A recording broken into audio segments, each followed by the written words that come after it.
क्या आप जानते हैं, रात के ठीक 11:15 बजे जब पूरा शिमला शहर बर्फ की सफेद चादर ओढ़कर गहरी नींद में सो जाता है और पहाड़ों पर हाड़ कंपाने वाली बर्फीली हवाएं चलने लगती हैं, तो कालका शिमला टॉय ट्रेन रूट के ऐतिहासिक टनल नंबर 103 के अंदर एक ऐसा खौफनाक खेल शुरू होता है जो किसी भी इंसान की रूह को कँपा सकता है। कहानी की शुरुआत होती है साल 2026 की एक बर्फीली रात से। शिमला आने वाली आखिरी टॉय ट्रेन मूसलाधार बर्फबारी के बीच टनल नंबर 103 के काले अंधेरे के अंदर दाखिल होती है। टनल के बाहर चारों तरफ देवदार के पेड़ों का सन्नाटा था, लेकिन जैसे ही वो ट्रेन टनल के दूसरी तरफ बाहर निकलती है तो पूरी ट्रेन सही सलामत थी। उसके सारे मुसाफिर अंदर सो रहे थे, लेकिन ट्रेन का मुख्य इंजन रूम अंदर से पूरी तरह लॉक था और ड्राइवर अपनी सीट से गायब था। ट्रेन बिना ड्राइवर के ऑटो पायलट जैसी एक तय रफ्तार पर पागलों की तरह दौड़े जा रही थी। लेकिन रुकिए, असली सस्पेंस यह नहीं है भाई कि ड्राइवर चलती ट्रेन से गायब कैसे हुआ। असली ट्विस्ट तो तब शुरू हुआ जब लोकल पहाड़ी पुलिस के इंस्पेक्टर अयान रंधावा अपनी टीम के साथ उस अंधेरी टनल के अंदर जांच करने उतरे। टनल के बीचों बीच जमी हुई बर्फ के ऊपर ड्राइवर के बूट्स के गहरे निशान मिले, जो पटरी के साथ साथ आगे बढ़ रहे थे। लेकिन एक जगह जाकर वो निशान अचानक ऐसे गायब हो गए, मानो वो इंसान हवा में उड़ गया हो या उसे जमीन निगल गई हो।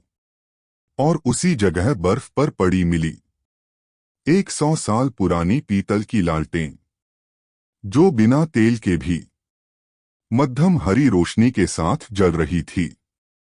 Natural pause. अगले 2 मिनट के अंदर शिमला की इस बर्फीली टनल का एक ऐसा माइंड बेंडिंग राज खुलने वाला है जो आपके होश उड़ा देगा।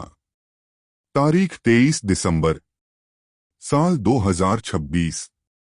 रात के ठीक 12:40 हो चुके थे।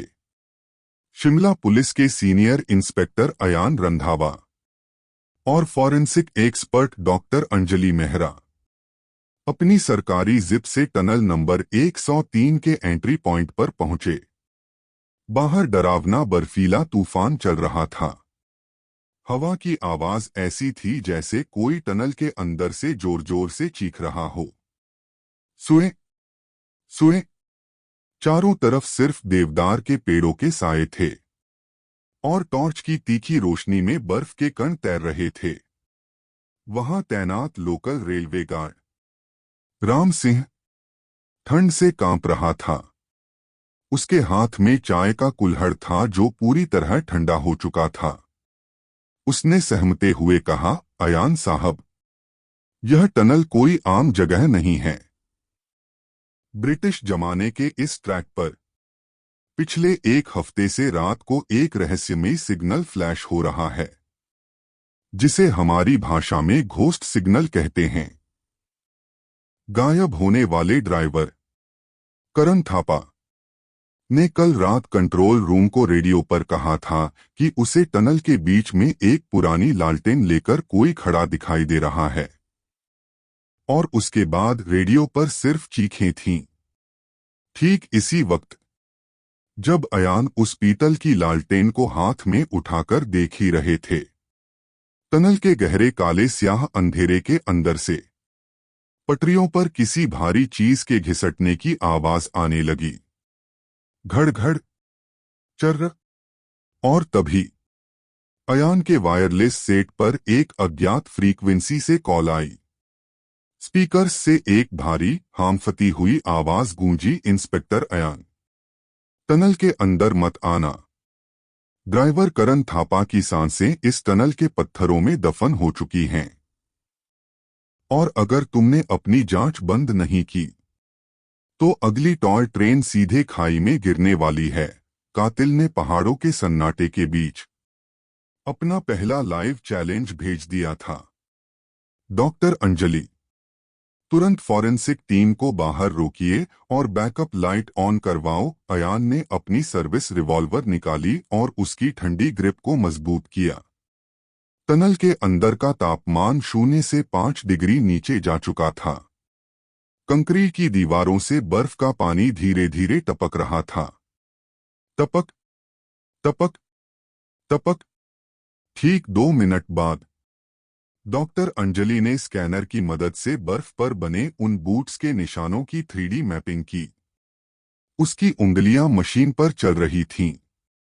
सांसों का धुआं हवा में तैर रहा था। उसने अयान की तरफ देखकर गंभीर आवाज में कहा, अयान, यह बहुत ही अजीब है। बूट्स के निशान करण थापा के ही हैं, लेकिन निशानों के बीच की दूरी दिखाती है कि वो भाग नहीं रहा था। वो बहुत ही शांत कदमों से किसी के पीछे पीछे चल रहा था। और सबसे बड़ी बात, इन निशानों के ठीक बगल में बर्फ पर एक बहुत ही बारीक पाउडर बिखरा हुआ है। यह और कुछ नहीं बल्कि एक बहुत ही दुर्लभ न्यूरोटॉक्सिन केमिकल है, जो इंसानी दिमाग को पूरी तरह हिप्नोटाइज कर सकता है। अयान ने टनल की पथरीली दीवार पर हाथ फेरा। उन्हें समझ आ गया कि यह कोई भूत प्रेत का साया नहीं, बल्कि एक बेहद शातिर और पढ़े लिखे दिमाग का खेल है, जो पहाड़ों के इस एकांत का फायदा उठाकर एक बहुत बड़ा जुर्म छिपा रहा है। अयान ने गार्ड राम सिंह को अपनी सख्त नजरों से घूरते हुए पूछा, राम सिंह, तुम पिछले 20 साल से इसी कालका शिमला रूट पर ड्यूटी कर रहे हो। सच बताओ, 3 दिन पहले जब इस टनल के अंदर के सिग्नल्स की मेंटेनेंस हुई थी, तब कौन सी प्राइवेट कंपनी के इंजीनियर्स अंदर आए थे? मुझे उस लिस्ट का एक एक नाम चाहिए। राम सिंह के चेहरे पर हवाइयां उड़ने लगीं। उसने हकलाते हुए कहा, साहब, वो कोई सरकारी टीम नहीं थी। वो मल्होत्रा लॉजिस्टिक्स के लोग थे।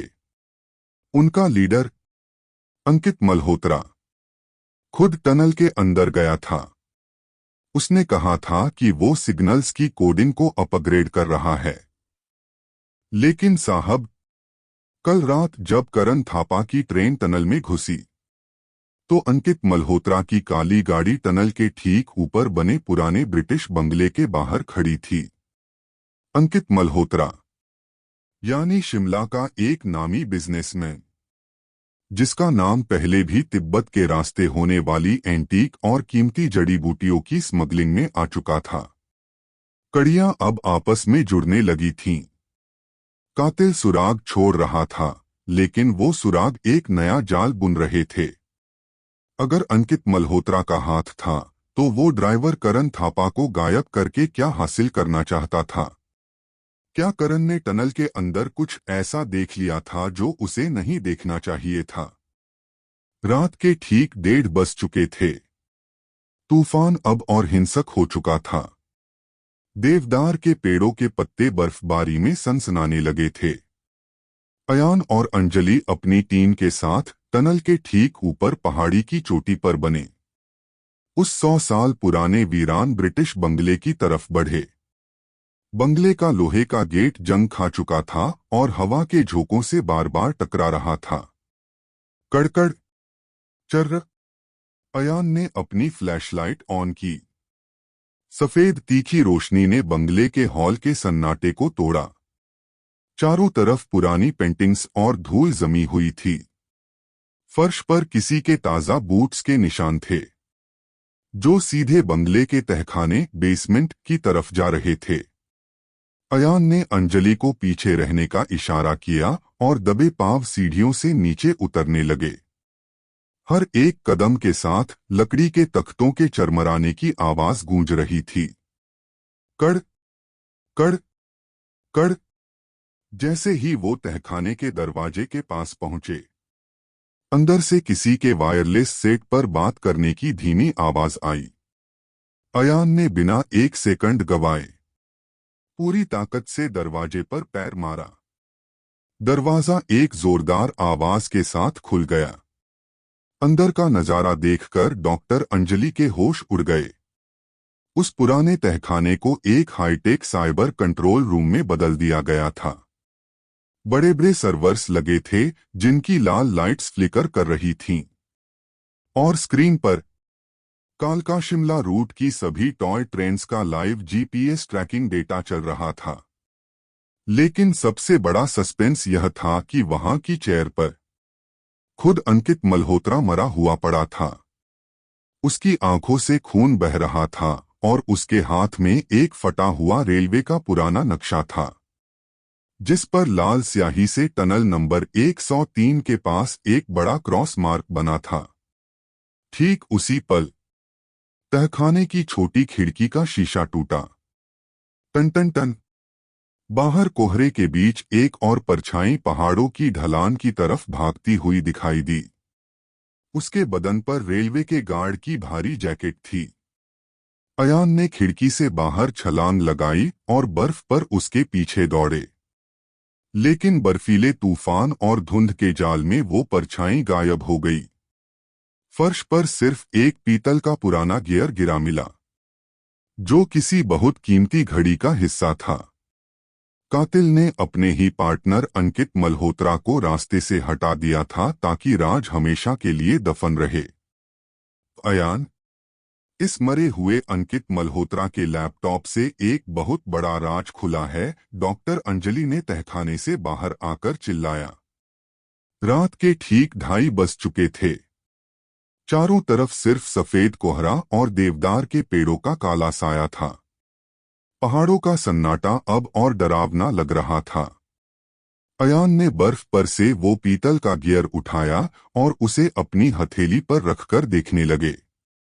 उनकी आंखें सस्पेंस की गहराइयों को नाप रही थीं। अंजलि ने हांफते हुए कहा, अंकित मल्होत्रा इस पूरे खेल का मास्टरमाइंड नहीं था। वो तो सिर्फ इस बंकर का टेक सपोर्ट संभाल रहा था। असली खेल तो टनल नंबर 103 के ठीक नीचे बनी एक सीक्रेट अंडरग्राउंड माइनिंग शाफ्ट में चल रही है। ब्रिटिश जमाने की उस माइन में करोड़ों का यूरेनियम और कीमती जड़ी बूटियों का स्टॉक छिपा है, जिसे ये लोग टॉय ट्रेन के मालगाड़ी वाले डिब्बों के जरिए चुपचाप स्मगल कर रहे थे। गायब होने वाले ड्राइवर करण थापा को इस माइनिंग बंकर का पता चल गया था, इसलिए उसे रास्ते से हटाया गया। और अयान, करण थापा अभी भी जिंदा है। उसे टनल के नीचे बने उसी बंकर में कैद करके रखा गया है। अयान का राजपूती खून खौल उठा। उन्होंने अपनी पिस्तौल को रीलोड किया। सुराग मिल चुके थे, लेकिन असली कातिल, वो मफलर और गार्ड की जैकेट वाला तीसरा आदमी कौन था? यह राज अभी भी उस बर्फीली धुंध के पीछे छिपा था।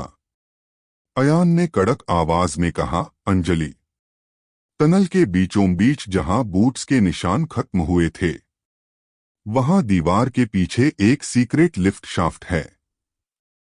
कातिल ने करण को वहीं नीचे उतारा है। हमारे पास बहुत कम समय है।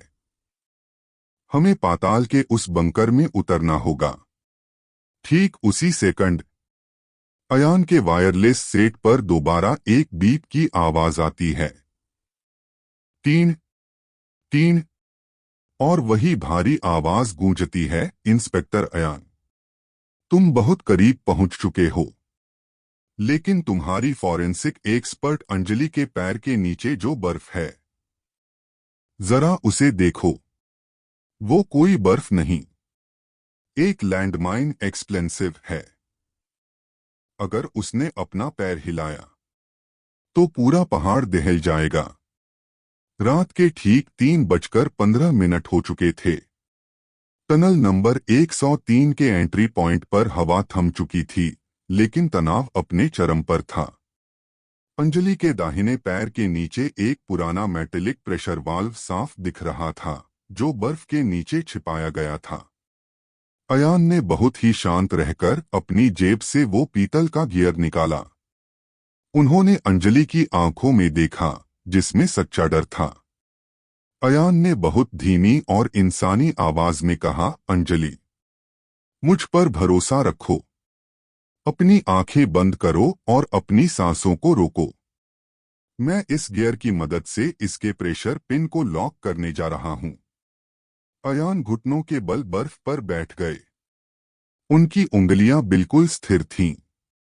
उन्होंने बहुत ही सावधानी से उस पीतल के गियर को लैंडमाइन के स्प्रिंग के बीच में फंसा दिया। एक हल्की सी आवाज आई। कड़क।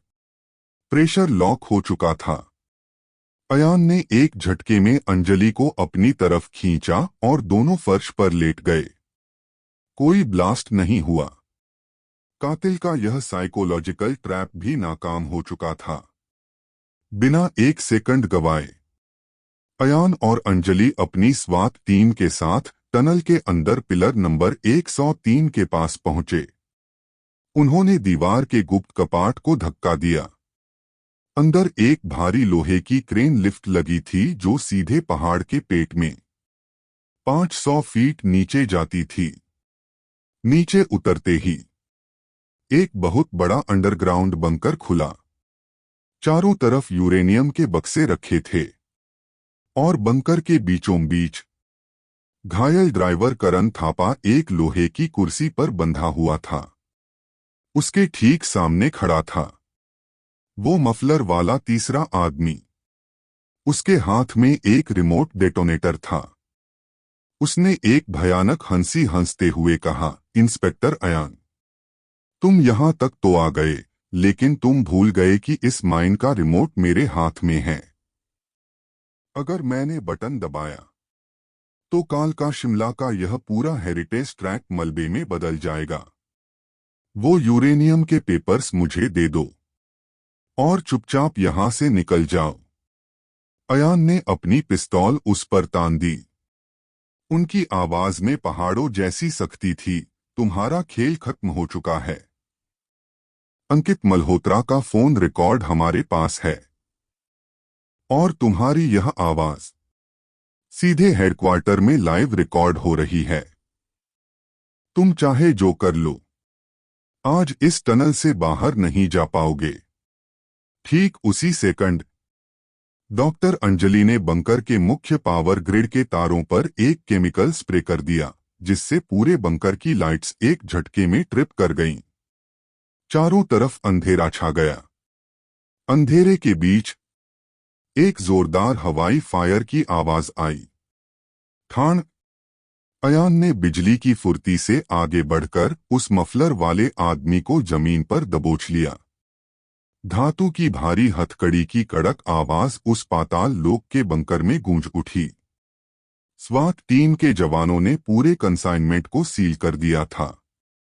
लेकिन सस्पेंस यह था भाई कि जब अयान ने उस कातिल के चेहरे से वो मफलर हटाया तो उसका चेहरा देखकर खुद अयान के पैर कांप गए। वो कोई बाहर का क्रिमिनल नहीं था, बल्कि रेलवे का ही एक बहुत बड़ा आला अधिकारी था, जिसका असली नाम और पहचान पुलिस रिकॉर्ड्स में पूरी तरह से बदली हुई थी। असली मास्टरमाइंड कौन था, यह राज अभी भी पूरी तरह से खुला नहीं था। सुबह के ठीक 5:30 बज चुके थे। शिमला की पहाड़ियों के पीछे से कोहरा और बर्फीला तूफान अब पूरी तरह शांत हो चुका था। आसमान में एक बहुत ही खूबसूरत, मध्यम और सुनहरी रोशनी बिखरने लगी थी। देवदार के पेड़ों पर जमी बर्फ सुबह की धूप में चांदी की तरह चमक रही थी। स्मगलिंग सिंडिकेट के मोहरों और उस अधिकारी को पुलिस की बंद गाड़ियों में बैठाकर सेंट्रल जेल भेजा जा चुका था। घायल ड्राइवर करण थापा को सही समय पर मेडिकल हेल्प मिल गई थी और उसकी जान बच चुकी थी। शिमला काल का टॉय ट्रेन का ट्रैक एक बार फिर पूरी तरह से सुरक्षित और सामान्य हो चुका था। स्टेशन पर सुबह की पहली ट्रेन की सीटी गूंज रही थी। समर, ओफो, आई मीन इंस्पेक्टर अयान और doctor Anjali Shimla railway station के फुटपाथ पर बनी एक पुरानी दुकान पर खड़े होकर सुबह की कड़क कुल्हड़ वाली अदरक की चाय पी रहे थे। गर्म चाय की भीनी भीनी खुशबू और उसका धुआं रात की पूरी दिमागी और शारीरिक थकान को धीरे धीरे मिटा रहा था। अंजलि ने कुल्हड़ को दोनों हाथों से पकड़ते हुए एक गहरी सांस ली और कहा, अयान, टनल नंबर 103 के उस घोस्ट सिग्नल से लेकर इस पाताल लोक के यूरेनियम बंकर तक कातिल ने सचमुच पहाड़ों के बीच मौत का एक ऐसा चक्रव्यूह बनाया था जिसकी कल्पना भी कोई नहीं कर सकता था। लेकिन वो अधिकारी तो सिर्फ एक मोहरा था। असली आका कौन है जो दिल्ली में बैठकर इस पूरे सिंडिकेट को चला रहा है? अयान ने मुस्कुराते हुए अपना खाली कुल्हड़ नीचे जमीन पर रखा। उनकी आंखों में एक गहरी संतुष्टि थी। उन्होंने कहा, अंजलि, तकनीक और साजिशें चाहे जितनी भी गहरी हो जाएं, चाहे वो पहाड़ों के सीने को भी चीरने का दावा क्यों न करें, वो एक बात हमेशा भूल जाती हैं। इंसान के लालच और उसके कर्मों का कोई ऐसा बाइनरी कोड नहीं बना जिसे वक्त का इंसाफ मिटा न सके। यह बर्फीली टनल आज इस बात की गवाह बनी है कि सच का अपना एक एल्गोरिदम होता है जो अंत में हर एक गुनहगार को ढूंढकर उसे सलाखों के पीछे पहुंचा ही देता है। वो आका कौन है? इसका राज भी जल्द खुलेगा, क्योंकि पहाड़ों की बर्फ जब पिघलती है तो दफन हुए सारे राज बाहर आ ही जाते हैं। मिडनाइट टेल्स हिंदी की आज की यह special case file, case number 818, आखिरी टनल, यहीं समाप्त होती है। लेकिन सस्पेंस अभी बाकी है भाई। कमेंट में हमें बताएं कि आपके हिसाब से वो दिल्ली में बैठा असली मास्टरमाइंड कौन हो सकता है जिसका राज अयान रंधावा अगली कड़ी में खोलने वाले हैं। क्या वो पुलिस महकमे का ही कोई बड़ा नाम है? अगर आपको शिमला के इस बर्फीले बैकग्राउंड पर आधारित सस्पेंस, मिस्टर बीस्ट स्टाइल रिहुक्स और इंस्पेक्टर अयान की यह मर्डर मिस्ट्री पसंद आई हो तो इस वीडियो को लाइक और शेयर जरूर कीजिएगा। चैनल को सब्सक्राइब करना मत भूलना भाई। अगली बार फिर मिलेंगे एक नए बंद दरवाजे, एक नई रहस्यमयी केस फाइल के साथ। तब तक के लिए सतर्क रहें, सुरक्षित रहें। शुभ रात्रि, शब्बा खैर, अलविदा।